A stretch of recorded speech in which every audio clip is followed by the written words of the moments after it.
Hello, my name is Socrates, and the concepts presented may offend you. To note the primary functions of government is to understand what the society is deprived of in the lack of restriction, noting first the capacity to defend itself from invasion, to provide itself food and then to retain the capacity to either produce from the region's raw materials or import, then export the goods produced from the material to supply the nation with wealth.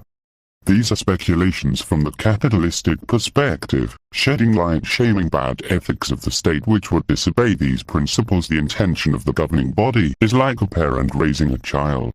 The values in the constraints of the society either bound to the micro or macro bias to the interpretation of freedom from the bottom up. That if your father hates the government, you may never appreciate its purpose and never get involved. If the premise behind the giving of leniency in a household is too accessible, then in having made trouble with the wrong degree of restriction in such outside the home differentially acclimates the developing person, inside the nation from within the household. Or if the home gives the freedom to diversify when the government is too constraining and the level of personal development in the micro leads to the endorsement of values biased against the government, but to that of the family instead, this is while factoring into the continued development of the person by one, having access to an education. Separately, the freedom given in a nation building must be biased to the betterment of the people, or in short the fundamentals of the natural law theory. Then identify its identity through developed customs and therein of the lack of restriction.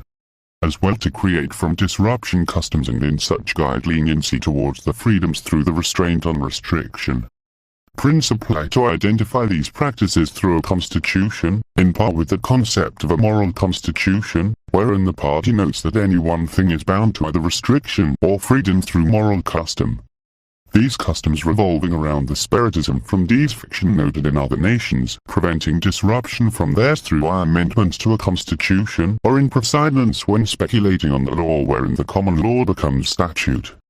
The guiding hand of the person whom sets precedence is that to become perceived as a constitutional right, the binding to morality of the state identified through precedence of these case developing the custom guides the nation through what comes of the people and thus of the future of the nation through what if not engineered would be organic selection through the values of the state coinciding with the voters, the judges and the juries, to come in the development of the nation each day.